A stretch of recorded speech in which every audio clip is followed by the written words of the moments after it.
Good morning class. Today we will begin chapter 9, Force and Laws of Motion. So previous chapter में हमने क्या पढ़ा कि motion of an object along a straight line in terms of its position, velocity and acceleration. फिर हमने देखा कि motions uniform भी होते हैं एंड नॉन यूनिफॉर्म भी, बट हमें अब तक ये नहीं डिस्कवर किया कि कोज क्या है इस मोशन का. वाई डज मोशन हैपन्स, क्यों होता है मोशन, और स्पीड किसी ऑब्जेक्ट की टाइम के साथ क्यों चेंज होती है. Do all the motions require a cause, सभी मोशंस के लिए कुछ कोज की रिक्वायरमेंट होती है, कोई घटना घटने की ज़रूरत होती है, और क्या नेचर होता है उस कोज का. तो इस चैप्टर में हम अपनी इन्हीं डाउट्स को क्लियर करेंगे, इन्हीं क्यूरियोसिटीज़ को शांत करेंगे. तो काफ़ी सारी सेंचुरीज तक ये पज़ल बरकरार रही कि मोशन आखिर है क्या, कैसे होता है. एक बॉल जो हिट की जाए, छोटा सा अगर हिट दिया जाए बॉल को, तो वो हमेशा के लिए तो नहीं चलती.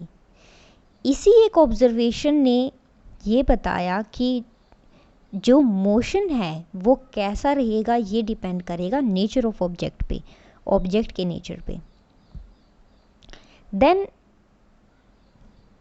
गैलीलियो गैलीली और आइजैक न्यूटन, इन्होंने एक बिल्कुल ही अलग अप्रोच दी मोशन को समझने के लिए. Let's understand that approach. हम एवरीडे लाइफ में बहुत सारी ऑब्जर्वेशंस करते हैं जहाँ पे हमें रिक्वायर होता है कि हम एक जो स्टेशनरी ऑब्जेक्ट है उसको मोशन में लाएं या फिर स्टॉप करें एक मूविंग ऑब्जेक्ट को. हमें पता है कि जो ये हमारा मोशन का कोज है, ये क्या होता है, एक मस्कुलर इफ़ेक्ट होता है. हम किसी मोशन को कोज करते हैं खुद, या तो उसको पुश करके, या उसको हिट करके, या उसको पुल करके.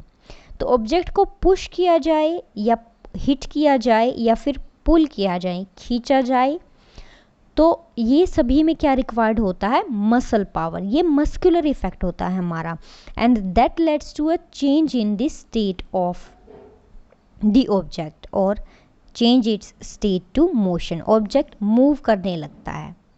ये जो कंसेप्ट था फोर्स का जो दिया गया था, वो इसी पुल, हिट और पुश पर डिपेंड कर रहा था. अब फोर्स को तो किसी ने देखा नहीं है, ना ही उसको किसी ने टेस्ट किया है, महसूस भी नहीं किया है, लेकिन उसका जो प्रभाव होता है, जो उसका इफ़ेक्ट होता है, वो हमने देखा भी है और फील भी किया है. सो जब भी हम किसी ऑब्जेक्ट को पुश करते हैं, हिट करते हैं, पुल करते हैं, तो वो हम जो फोर्स अप्लाई कर रहे हैं उस पर, उस फोर्स की वजह से ही ऑब्जेक्ट जो है मोशन में आता है. Let's take a few example. For example, आप एक ट्रॉली को मूव करते हो किसी डायरेक्शन में, तो आप उसे उस डायरेक्शन में पुश करते हो. तो जब तक आप पुश नहीं करोगे तब तक ट्रॉली भी मूव नहीं करेगी. जैसे ही आपने फोर्स लगाया, उसको पुश किया, तो ट्रॉली मोशन में आ जाती है, मूव करना स्टार्ट कर देती है. नाउ हमारे फोर्स पे और ऑब्जेक्ट पे, दोनों पे ही डिपेंड करता है कि मोशन कितनी दूरी तक होगा. सिमिलरली एक ड्रॉर को जब हम पुल करते हैं तो हम उस पर फोर्स एग्जिस्ट करते हैं. जब हम फोर्स लगाएंगे उस पर, उसको खींचेंगे, तभी वो मूव करेगी, ड्रॉर ओपन होगा. अगर आप फोर्स नहीं लगाओगे तो ड्रॉर ओपन नहीं होगा. तीसरा हमारा एग्जाम्पल है कि जब हम हॉकी स्टिक के साथ एक बॉल को हिट करते हैं, तो जब तक आप बॉल को टच नहीं करोगे, हिट नहीं करोगे, वो बॉल ऐसी ही रहेगी, नो मैटर कितना ही टाइम चला जाए. बट जैसे ही आपने उस पर फोर्स एग्जिस्ट किया, हॉकी से उसको हिट किया, वो मोशन में आ जाएगी, मूव करेगी. This motion is something that is exerted by a force in terms of pulling, pushing or maybe hitting. Now जो हमने प्रीवियस क्लासेस में पढ़ा है उससे हम इतना तो जानते हैं कि जब भी हम फोर्स लगाते हैं तो हम मैग्नीट्यूड को चेंज कर सकते हैं, किसी वेलोसिटी का। सो अगर कोई ऑब्जेक्ट स्पीड में है, ऑलरेडी मूव कर रहा है, तो हम उसकी स्पीड को इंक्रीज कर सकते हैं या डिक्रीज कर सकते हैं फोर्स लगाकर। फॉर एग्जांपल, अगर कोई ऑब्जेक्ट धीरे चल रहा है, जैसे ही कार हमारी धीरे चल रही है, हमने जैसे ही पेडल दबाया, फोर्स एक्सर्ट किया, फ्यूल दिया, तो गाड़ी स्पीड से चलने लगेगी। जैसे ही हम ब्रेक लगाते हैं तो गाड़ी रुक जाती है। सो हम फोर्स की हेल्प से मैग्नीट्यूड जो है वेलोसिटी का किसी भी ऑब्जेक्ट का चेंज कर सकते हैं। सिमिलरली हम उसकी डायरेक्शन भी चेंज कर सकते हैं, direction of change of motion, जब भी हम फोर्स अप्लाई करें। देन हमें ये भी पता है कि फोर्स से हम शेप और साइज ऑफ ऑब्जेक्ट भी चेंज कर सकते हैं। Let's take an example. हमने एक स्प्रिंग लिया, स्प्रिंग ऑलरेडी कॉम्पैक्ट साइज का था जो हमारा यहाँ पर है। नाउ जैसे ही हमने फोर्स लगाया इस पे, दोनों तरफ इसको पुल किया ऐसे, तो पुल करने से क्या हुआ, स्प्रिंग का साइज जो है इंक्रीज हो गया।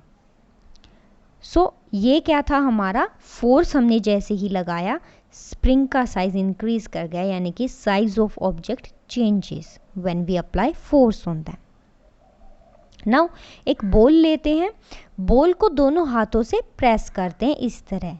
सो जब हम बॉल को प्रेस कर रहे हैं तो हम क्या चेंज कर रहे हैं, उसका साइज। पहले वो सर्कुलर थी, शेप उसकी गोल थी, साइज उसका बड़ा था।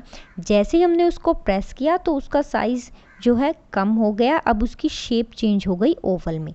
सो शेप एंड साइज दोनों ही चेंज हो सकते हैं फोर्स अप्लाई करने से। और क्या चेंज होगा, direction of motion and the magnitude of motion, या कहें magnitude of velocity of an object.